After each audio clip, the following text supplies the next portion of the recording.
Welcome back, Mr. Goodberry. The First Star Logistics studio is fully equipped and ready to record.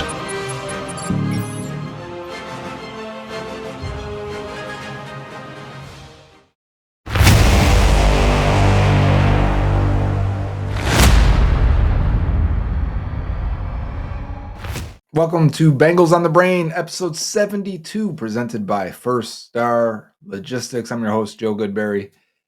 Continuing with the draft, as we're just 4 weeks away, depending on how you want to do math, but on Thursday, it'll be 3 weeks away.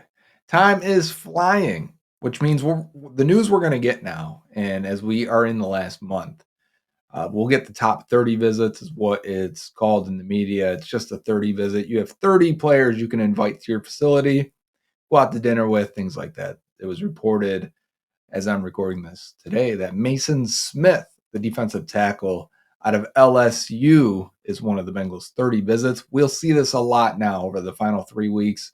And I remember Myles Murphy last year was one of the late visits as teams get a good idea on their board of who should be there and who won't be there.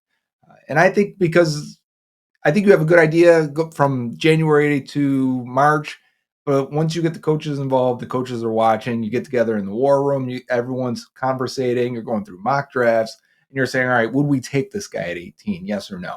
Would we take this guy at 49? Yes or no? And you start bouncing ideas off of each other and you start to build your draft board, which is something I would like to do on an episode here with some help of a bunch of people that I respect. And we'll get to that. It's probably a couple weeks away. But today is more of, who do we expect to actually be there at 18? Do we have enough targets and guys that we want at pick 18? And then the same for pick 49 in round 2 for the Bengals. Which guys are there? Which guys do we expect to be there? Which players do we like? I simulated a lot of mock drafts in order to get this data and look at it and write numbers down and say, okay, yes, he would be a guy. Yes, he wouldn't be a guy. Yes, the Bengals, let's say like linebacker. I don't think they're taking a linebacker in round 2, right? I don't think they're taking a quarterback, so I got the quarterbacks off. But you'll see the process here as I pull up the numbers and pull up the players. But I did think Mason Smith was an interesting one to start with here. We'll talk about him as a round 2 option, but I just wanted to touch on him here as a 30 visit. The Bengals also had their defensive line coach, Marion Hobby, at the LSU Pro Day. LSU's got a bunch, Mekhi Wingo, Jordan Jefferson, I almost said Justin Jefferson. Jordan Jefferson, they have 3 defensive tackles that are all draftable players. Wingo might be a 3rd-round pick. I thought he might go ahead of Mason Smith, but Mason Smith is still very, very young, former 5-star recruit, so he's got a lot of upside left in him. I could see why they'd bring him in and try and get a feel for where he's supposed to go on the draft. And if that's round 2, when we get there and talk about day 2 options, round 2 options, we'll get an idea of how often Mason Smith is available for the Bengals at pick 49. So let's start with round 1, pick 18. I think we've got enough guys here to have a choice of 4 or 5 of them when the Bengals are on the clock. As long as, even if something goes crazy, if someone jumps up and, drafts someone we're not even worried about, A.D. Mitchell from Texas, great. It just is going to push another guy to us. So these are the players that I've written down and marked and scored for how often they were available and who I think we would like at that pick at 18. So here's the board here that I came up with, and I have 21 players listed. And remember, the Bengals pick 18, so we only need 17 of these guys to go in order to get your pick of these remaining players. And you may want to add some people. You may want to take some off. I'm willing to listen to those comments while you're watching this and saying, well, I wouldn't take Byron Murphy, or I wouldn't take Troy Fautanu, whoever it may be, or add A.D. Mitchell into that, or add Nate Wiggins at corner into that. But I've got 4 quarterbacks listed. We're expecting 4 quarterbacks to go. Caleb Williams, Jaden Daniels, Drake May, and then, of course, J.J. McCarthy has been talked about as potentially being the 4th quarterback, going pretty high. We also may get a 5th. So I don't think it's crazy to say let's slot just 4 quarterbacks at the very top and then go with Joe Alt, Marvin Harrison, Malik Neighbors, and Rome Odunze. None of those guys end up available at 18 in any of your simulators. If they do, 1 out of 100, I mean, we're talking very, very little chance that it happens. So I put a 0%. I wasn't even counting those guys. They never were there for me in any of the simulations I did. Olufashanu being next, he and Dallas Turner were there once in a while for me. Turner less often than Fashanu, it felt, but when I went back and counted them up, it wasn't as crazy as in my mind I thought it was. Fashanu has a chance to be there because he's got small hands, because he's considered a finesse pass blocker, and teams may like, as you read the tea leaves lately, teams may like Fuanga more. They might like Amarius Mims more.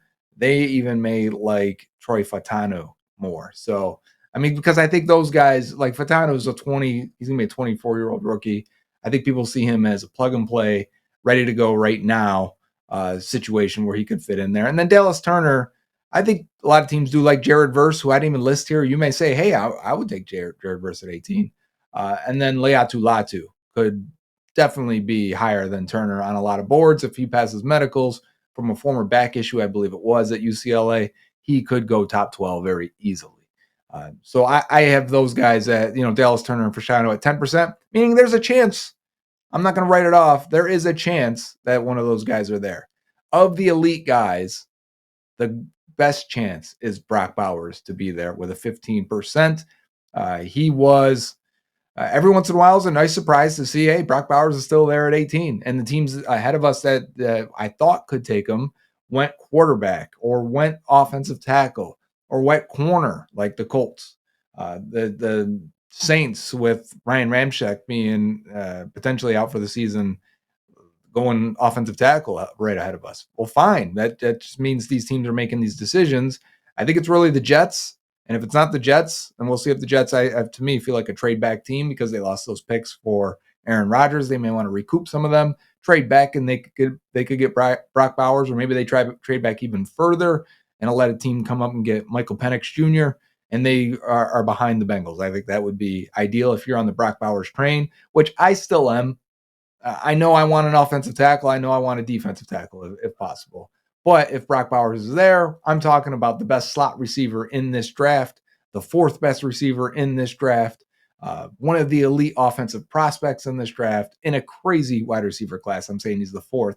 That is a lot of credit to him. He steps in right away as your option number 3 in this offense. And yeah, I know they just signed Mike Gesicki, but it's a 1-year deal, right? They could fit him in. He would play a ton. Especially because Gesicki and Bowers can play a lot of slot receiver. You really wouldn't need one at that point. You could parse it up and let Charlie Jones get some snaps, Andre Josevich get Jamar Chase in the slot, and Mike Gesicki, of course, into the slot. But Brock Bowers would be your number 2 eventually after the T. Higgins departure. Doesn't really lessen your need for a future outside wide receiver to replace T. Higgins, but would immediately squash any need for a slot receiver. And I think his chances, were so worried about the way Kyle Pitts worked out, and he had 1,000 yards as a rookie, right? So, like, what are we talking about? He hasn't had a quarterback. They haven't had a passing offense. But Brock Bowers, and why people say he's the best tight end prospect in a long time, is because his profile is extremely strong. 96th percentile breakout age, production in the 97 to 98 percentile, depending on what you're looking at. Brock Bowers, if he does not hit, it'll be weird. It'll be a shock if he doesn't. And probably because he goes to a team that doesn't have a quarterback or a good offense. So like he goes to the Jets, plays 1 year with Aaron Rodgers, and then everyone gets canned, and he ends up with some quarterback that in the top 10 that doesn't work out. I was trying to think of Wilson. I said Luke Wilson and Owen Wilson in my brain. If you're wondering why I paused there, and I can't think of their quarterback. Yikes. Man, I'm shot. Anyways, that's the situation where Brock Bowers wouldn't hit, and that's not going to be in Cincinnati, I don't feel like, because Zach Taylor and Joe Burrow are going to be here for a long time. The next grouping of the 20% available, I'm going to skip over Fuanga real quick. We've talked about him a ton. I'll get back to him. But Quinion Mitchell and Terrion Arnold, we have not talked about. And they are elite corner prospects, blue chip corner prospects, in my opinion.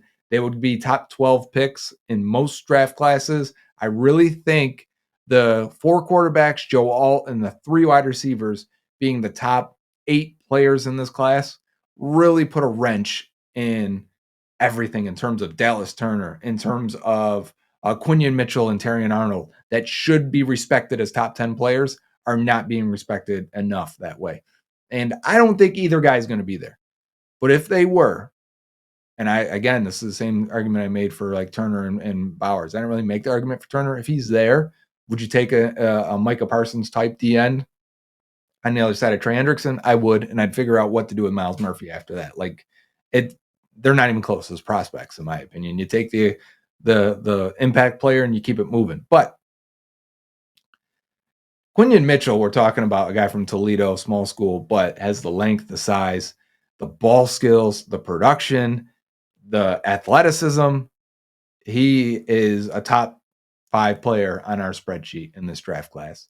He should hit. He should turn into a corner one that the Bengals don't have. And even if you love Cam Taylor-Britt, he's been injured. He hasn't been able to play 2 full seasons yet in the NFL. We're talking about Mitchell and Arnold would step in as be the highest scoring defenders they've drafted since, it's been that long, hasn't it? Keith Rivers? I guess they did draft corners in the mid rounds with Drake Kirkpatrick, or in the middle of the first round with Drake Kirkpatrick, but like Drake Kirkpatrick isn't close to these two. Arnold's a little bit different. Arnold has quick feet. He's got good speed, but he is physical. He tackles really well. He's super smart, very good in zone. They're different corners, but both really, really good in their own way. And then Tali Fuanga, tackle out of Oregon State. I think a lot of teams are going to like him, even though some see him as maybe potentially a guard. And maybe he'd play a guard for the Bengals as a rookie. That just increases his value to me over somebody like Amarius Mims, who probably is only a tackle because he is so big and so tall. And probably the same for Ola Fashanu and Joe Alt. Like they're only tackles. And Fashanu would have to move over to the right side, and we'd have to see how that would work out. So to me, Fuanga is the best fit and best pairing, I should say. Fit depends on how you want to define it. But Fuanga, I think, would be a left guard for the Bengals, plug and play right tackle of the future. And I like his upside a whole bunch, despite being a little bit stubbier, I should say. I was going to say shorter arms, but the wingspan too. Being a little bit stubbier than you would prefer for, and it's only in comparison to these freaks that are out there with these 35 and 36-inch arms, looking at you two, Latham and Mims. But 20%, he wasn't there that often. He kept going top 12 or so, and I didn't get a chance to draft him in these mock drafts much at all. And then we move down to Amarius Mims, who, if you had to ask me right now, who's the most likely pick for the Bengals at 18, I would say it's Amarius Mims, because I don't think every team would be as keen on him because of his limited tape. I could see teams saying, no, I'm going to take J.C. Latham and Troy Fautanu over Amarius Mims because those guys seem more safe. We've seen it. We've seen it on film. And we've seen it at big-time programs in championship games. Not that you didn't with Mims because he played for Georgia. I just mean you've seen it with them. There's no extra credit given to Mims in this scenario playing at Georgia because these guys did it and started and continue to start for the respective programs and play double, if not triple, the amount of snaps in Fautanu's as an example. But to me, Mims would be a great plug-in with what you already have with Orlando Brown Jr. at left tackle and Trent Brown at right tackle. And you may only get 500-600 snaps out of Trent Brown anyways. Mims could fill in there at right tackle. You would get a full season of high-end potential at that spot, and they haven't had that. When's the last time they've had that at that position? It's been a long, long, long time. So, these are the top 15 now. If these guys go top 15, this is what we're left with now for the Bengals potentially to choose from between 16 and 21. Bengals picking 18. Leatu Latu, defensive end out of UCLA. I mentioned him back issue, but extremely athletic, polished as a rusher, and highly productive. I mean, this guy should probably be a top 15 pick pretty easily, and we don't even have to worry about it. He was there 60% of the time. Brian Thomas was there 70% of the time. He's a wide receiver out of LSU. We did a video on him, and it says Brain Thomas because, of course, Bengals on the Brain has infiltrated my spreadsheet. And, okay, Brian Thomas Jr., long vertical outside receiver that Didn't break out until later, and then also isn't the most physical guy, has some drops. I think he goes before the Bengals are on the clock, but I don't think it's a slam dunk. The Bengals have to take him. These are in order of likelihood of being there. Now, the guys that were there the most out of the offensive linemen were Troy Fautanu out of Washington and J.C. Latham out of Alabama. We have not done a Fautanu video yet. I am going to do one because he's pretty much the only guy up here that we haven't done that is within the expected range of these players. So, Fautanu is going to have to come up. I'm going to have to do a video on that. I have watched him. I have scored him. And I think he's worthy of a first-round pick. J.C. Latham, who I loved on tape, will not test. We'll see how much that hurts him. Maybe he's a lock to go top 12, and he just doesn't care. So he's not going to test. Or he realized during workouts that he's not going to test very well. And we saw what happened to Dwan Jones. We saw what happened to Orlando Brown Jr. When these guys don't test or bomb test, when they don't test well or bomb the testing, it's not good for them. They can fall multiple rounds. J.C. Latham may have tried to save himself from that. Still a very, very good player. Puts a little risk on him. He's there 80% of the time. 80%. You've got a good chance of getting Fautanu or J.C. Latham in the first round here for the Bengals. And then the two defensive tackles, Murphy was only missing a couple of these mock drafts, 90% range of him being there. These aren't exact numbers. They were close to this, and I rounded them because there was some inconsistencies in my counting as I was distracted for a few of them. But Johnny Newton was there 100% of the time. And if you would have had me do these in January, it felt like it would have been 50-50. He was the first video we did of these prospects. Johnny Newton, I think, is going to be a stud. Byron Murphy, also, I think he's going to be very, very, very good. If we're looking at Geno Atkins and Grady Jarrett of those two players, I like Geno Atkins more and Johnny Newton, but Grady Jarrett would be a very nice consolation prize with Byron Murphy, a Pro Bowler. So, I think that's what you're looking at in the first round. And that's 21 players. You could probably get to 22 or 23 if you're putting Jared Verse in there or somebody else, Nate Wiggins or Kool-Aid McKinstry. Could very well deserves to be the third corner here and within this conversation. That's a lot of guys. At 18, this is not like it's been the last 2 years where Dax Hill and Myles Murphy were two of the last first rounders available, and you just kind of had to take them and figure out the position afterwards and figure out where they would play and what their role is. You should have your pick here between, let's say, Leatu Latu, Marius Mims, Brian Thomas, Troy Fautanu, J.C. Latham, Byron Murphy, and Johnny Newton. That is an ideal first-round situation. And it's just the numbers. You can't have teams pick in front of you. There's going to be multiple of these guys on the board when the Bengals pick at 18. Let's move on to round two. Okay, so again, I did a bunch of simulations, tallied up who was there in round two. Now, this is a little bit different this time because I didn't just say, all right, well, Ricky Pearsall was available down the board. I used different boards, different simulators every single time in order to try and get different looks at it because it was starting to come out pretty repetitive. So let's say like Blake Fisher, the offensive tackle from Notre Dame. When I got to the clock and the Bengals were on the clock at 49, if he wasn't within the next 10 players, removing safety, linebacker, and quarterback, removing those guys, and there wasn't a lot of defensive ends, only Chris Braswell I listed who came up one time for me, or 10% of the time, I should say. If they weren't in the next 10 players on the board, they either were already selected or they were too far down that board on the simulator I was using. Meaning, if we're using that board as gospel, which we're kind of supposed to when we're doing these things, because we don't know what the Bengals board is going to look like, right?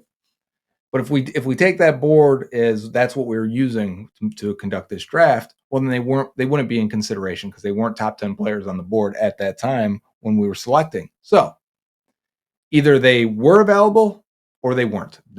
Or they weren't within the next 10 players. That's how I counted them. The guys who showed up at wide receiver were going to start at the top there 10% of the time. It was very, very few. Didn't happen very often, but they piqued my interest. Ladd McConkey, wide receiver out of UGA, Georgia. Keon Coleman, Florida State. Adonai Mitchell, Adonai Mitchell, AD Mitchell out of Texas. And those three I expect to not be there. Like 10% of the time, I wouldn't be surprised if it was more around 8 to 6% of the time.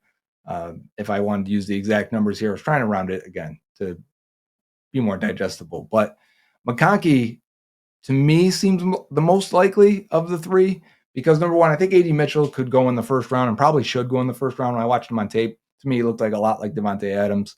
But you're not going to get, these are all three different players. With Donnie Mitchell, I think you're getting an X that can run and do everything for you, run every single route, all three levels of the field, and can track the deep ball and potentially be a wide receiver one. But his late breakout age and his production numbers are going to sink him for some teams. Teams that care about those things, like let's say the Browns, he won't be high in their board at all. Keon Coleman, to me, spells Bengals receiver in round 2. Early breakout, meaning he produced at a young age. I think it was with Michigan State before he went to Florida State. We're talking about a guy, he ran a 4.6, but the Bengals haven't shied away from guys like Tyler Boyd and T. Higgins, guys who didn't test as well in round 2 that had young production and won on tape. You can see it. And I think Keon Coleman spells that and looks like a Bengals wide receiver in round 2, no doubt about it. Landon McConkey's a little bit different. Is he a slot guy? Is he a Z receiver? Is he a guy that you're going to move all around? His high upside maybe is like an Antonio Brown. Can he be that? If he is, that could be a number 1 type guy, but I don't see it. I think he's going to be, he could be there because his late breakout age, the production doesn't favor him in a lot of ways because he didn't, I think he was a low recruit and ended up making his way at Georgia and doing his thing. And he looks like a good player on tape. I would take him, don't get me wrong, but he wasn't there that often. Then Jalen Wright from Tennessee, the running back, we're going to go down this list. Jalen Wright potentially being the number 1 running back off the board. I only counted him 10% of the time because it's not that he was going before the Bengals were picked. I think a couple times he did. It was that he wasn't in the top 10 players available very often at all. There was a lot of times where it was just better players available, whether it was Kingsley Sumatea, Graham Barton on the offensive line, Chris Braswell, Kalen Carson, cornerback from Wake Forest. When those guys were also available, like Wright wasn't in the top 10, as you can tell. Like that's not, it wasn't expected that he's going to be within discussion for the Bengals at 49 is how I want to describe that. But Suamatea, if he's there, slam dunk. Graham Barton, if he's there, slam dunk. But looking at the offensive line while we're here on that topic, very low chance for Barton and Suamatea, guys that'll probably go top 40, if not first round. Next offensive lineman was Roger Rosengarten, who was there 30% of the time because sometimes he was ranked lower. Sometimes he was already gone at pick 49 in some of these scenarios. So it wasn't a 30% of the time. It was in my focus in the box of players we're trying to pick from, in the bucket of players we're trying to pick from at pick 49. A couple other offensive linemen that were there, though, were Blake Fisher at 40%, Kieran Emigadiji from Yale. I'm trying here. 40% for him. So you got a decent chance at Blake Fisher and Kieran from Yale. And Emigadiji. Yikes.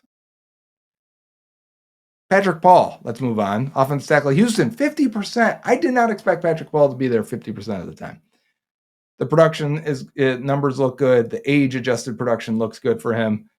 But man, on tape, I struggle with him. I struggle with a guy that doesn't look technically sound at left tackle, and now I want to move him to right tackle.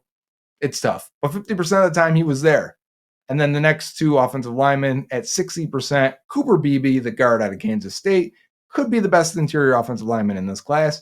One of the guys you may have mentioned in the first round, Jackson Powers Johnson. Why wasn't he on that list? Add him to it. That's 25 guys now. And then Zach Frazier, center, probably play guard too, from West Virginia. Had a knee injury, I believe it was, just tested decently for considering he's only a few months off of that. He was there about 60% of the time. So Beebe and Frazier and then Patrick Paul. So if those are your 3 offensive linemen, here's where the discussion starts. If those are the 3 offensive linemen available at 49, are you comfortable enough with those 3 to bypass offensive line at 18? And I don't know that I am. Now, don't get me wrong. I think Beebe and Frazier can be Pro Bowl interior offensive linemen. I would rather go that direction than go with Patrick Paul or Blake Fisher. And I like Fisher and Paul if I have to trade back or if it's third round, I'm into it. But I think BB and Frazier can be really good interior offensive linemen, future Pro Bowl type players. BB especially I think he could beat out Cordell Volson year one. So am I against that pick? I'm not, but it does heighten the need to get offensive tackle or get an offensive lineman at pick 18 just a little bit more when the options in round 2 aren't very good. Now, some other positions to talk about: tight end. Ja'Tavion Sanders seems to have fallen out of that range at pick 49. He was only in the top 10 20% of the time. A couple times he was drafted earlier, but most of the time he was available, and he wasn't in the top 10 players available.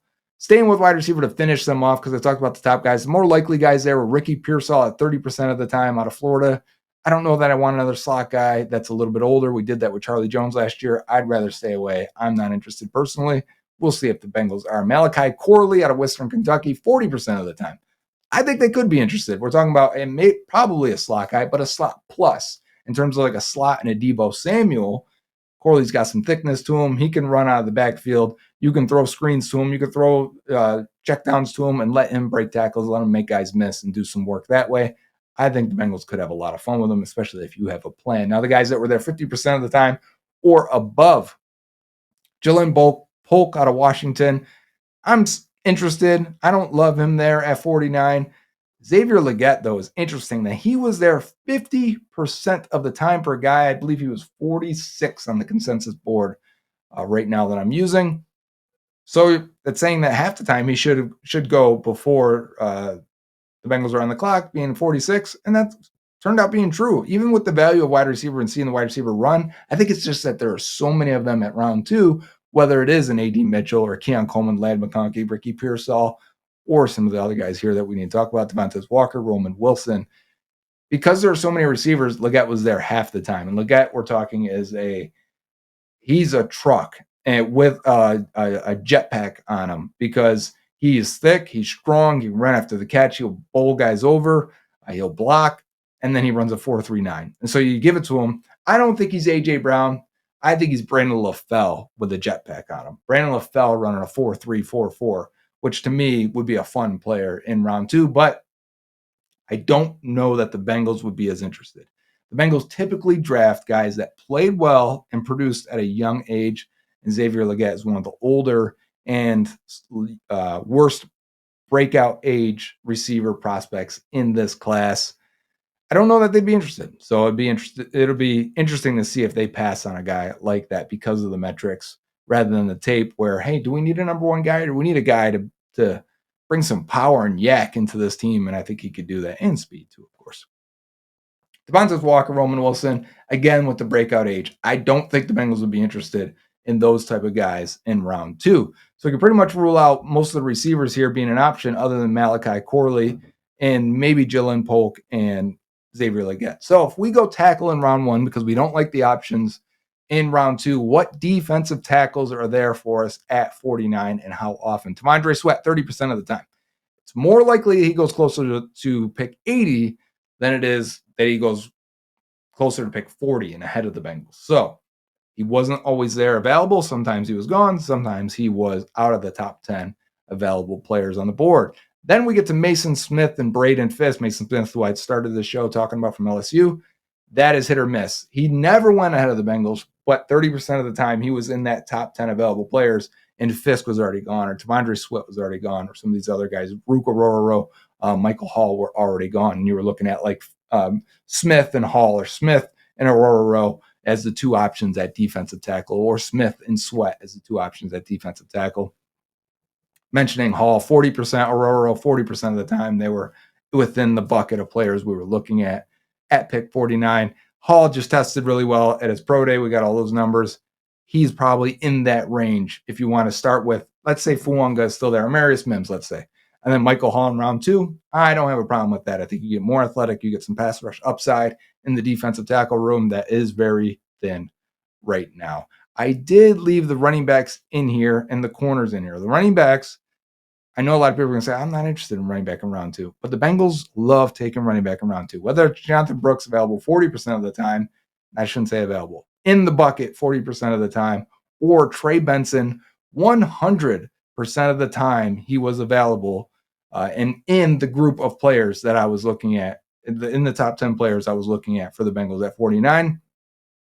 We got to be aware of Trey Benson at that spot, I think, because this keeps pointing to him like, hey, could be available. Chris Jenkins, also 80%, second highest available and in the range. Defensive tackle out of Michigan. We did a video on him. You can check that out as well. And then the corners we need to talk about because the Bengals still probably need a fourth corner. And 2 years in a row, they drafted a corner in second round, Kalen Carson. Wake Forest, only there 10% of the time. But the two guys that were interesting to me were Ennis Rakestraw on Missouri 40% of the time, and TJ Tampa 50% of the time on Iowa State. TJ Tampa's got a really strong profile. Lassiter was also there. Yes, that's at 20% of the time. Kamari Lassiter ran slow from Georgia. He was there once in a while. But TJ Tampa, I could see being the pick. So if we were working off this board and saying most likely, I don't think they're going to take Trey Benson, but we should be aware of Trey Benson, Chris Jenkins, Zach Frazier, Cooper Beebe. I don't think the next two receivers, I'm working from the bottom here up. I don't think the next two receivers fit their profile, but TJ Tampa, Patrick Paul, Xavier Legette, Jalen Polk, Ennis Rakestraw, Michael Hall, Ruka Rororo. And then, if you want to get into those other defensive tackles, whether it's Sweat, Fisk, Smith, and they see one of them still there, Malachi Corley, Blake Fisher. Yeah, I think this is the range of guys from halfway up this list down. Start with Roger Rosengarten and go down and say, those are the likely options for the Bengals at pick 49 if you're comfortable with those. So that's my long-winded way of narrowing down the bucket, narrowing down the list into players that we should probably be realistic about and make sure I get videos on in the next 3 weeks. And we've covered probably half of those guys so far, so I feel pretty good about it. We've got some time here. We're going to watch some film on some of these other guys get introduced. Let me know in the comments, who did I miss at 18 that you would consider at pick 18? Would you take them over any of the guys listed? If you wouldn't, this is part of the process. You may really like Jared Verse, but would you take him over any of the guys listed? If you would, make your case in the comments. I'd love to read it. I do appreciate when you guys put those in there. This has been Bengals on the Brain, episode number 72, presented by First Star Logistics. And I'm your host, Joe Goodberry. Until next time, Uday. Dave Lapham here, and every day I am grateful for my experience to have played professional football. As a player, I realize self-motivation, leadership, and appreciating your teammates are key. At First Star Logistics, you can use those same attributes to create the life you want for you and your family. Build your future by working hard like I did. You'll see results both on and off the field. Call First Star Logistics today and be part of our winning team. Opportunity knocking.